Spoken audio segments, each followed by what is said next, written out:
Tem time que já tá acostumado a cair para a segunda divisão, sobe e desce toda a vida, mas até mesmo os gigantes podem cair para a Série B. Então nesse vídeo eu vou mostrar alguns dos maiores times do Brasil que foram rebaixados na era dos pontos corridos, que começou em 2003. Bora ver! E Imundo! Tudo certo? Meu nome é Jonatas e já vamos começar com um time que tá arrasando nessa temporada, o Atlético Mineiro. Mano, eu não sei se o Atlético vai terminar como campeão esse ano, mas os caras estão jogando muito. Só que nem sempre foi assim. Lá no ano de 2005, o Atlético viveu o pior momento de sua história. E antes, em 2004, os caras já tinham escapado do rebaixamento na última rodada. Aí, ao invés do time jogar melhor, foram piores ainda em 2005. Naquele ano, o Atlético tinha o goleiro Danley, atacante Euler e tals. Talvez tu não conheça esses jogadores, mas com certeza conhece o técnico.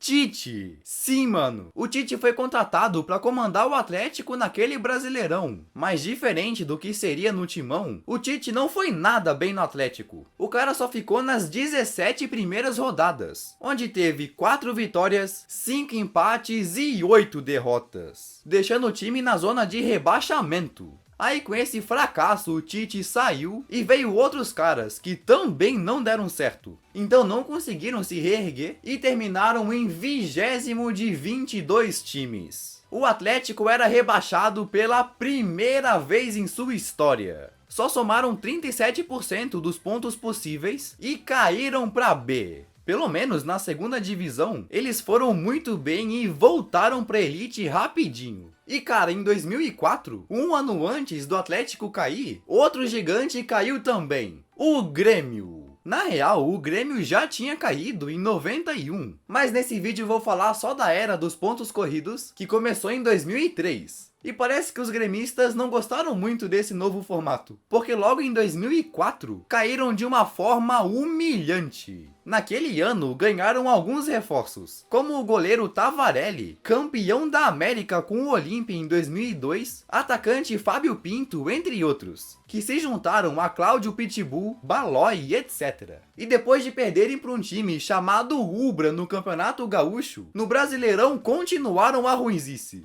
Mano, naquele ano, sabe quantos times tinham no Brasileirão? 24. Ou seja, ao invés de 38, eram 46 rodadas. Imagina! E nesses vários jogos, o Grêmio fez uma campanha vergonhosa. Ganharam só 9, empataram 12 e perderam 25. Somando 39 pontos e caindo para a segunda divisão. Os caras estavam tão mal que só naquele ano trocaram de técnico 4 vezes. E olha que vexame, com essa bagunça toda, de 24 times, o Grêmio conseguiu ficar em último. Literalmente os piores. Então foram rebaixados pela segunda vez em sua história. O bom é que depois de cair, voltaram rapidinho como campeões da segundona também. Aí né, depois do Grêmio ser rebaixado, a torcida colorada ficava zoando demais os caras. Imagina, o Inter nunca tinha caído, então o que não faltava era tiração de sarro. Mas a alegria dos colorados não durou para sempre, porque no ano de 2016 foi a vez deles sentirem o que era ser rebaixados. Mano, em 2016, o Inter começou perdendo o D'Alessandro, que já estava há 8 anos no clube e foi emprestado pro River Plate por 1 ano. Mas mesmo sem o cara, ainda tinha um goleiro Danilo Fernandes, Eduardo Sacha, Vitinho, Alex, entre outros. E no começo da temporada, esse Inter iludiu muito a torcida. Assim, demais. Primeiro que já foram campeões gaúchos pela 6ª vez seguida da Recopa Gaúcha e começaram o Brasileirão muito bem. Tanto que até o final da 7ª e 8ª rodada, o Inter era o líder do campeonato. Sim, chegou a liderar. Mas a alegria do técnico Arjel Fuchs não durou muito. Depois disso, eles começaram uma série gigantesca de jogos sem vencer, fazendo o Inter sair da liderança para metade da tabela rapidinho. Então o Arjel foi demitido. Aí depois dele, veio outros treinadores que tentavam tirar o Inter dessa falta de vitórias. Veio o Falcão, Celso Roth e até o Lisca doido. Além de mudança de diretoria e muito mais. Mas nenhum deles fez o time engrenar. Pra tu ter noção, depois de uma vitória na 8ª rodada, o Inter só foi ganhar outro jogo na 22ª rodada. Pois é. Então começaram a entrar e sair da zona de rebaixamento. Até que na última rodada, ficaram dependendo de uma derrota do Sport, que também lutava para não cair, e uma vitória sobre o Fluminense. Mas nenhuma dessas coisas aconteceu. O Sport ganhou e o Inter empatou. Então terminaram o campeonato em 17º e caíram para a 2ª divisão.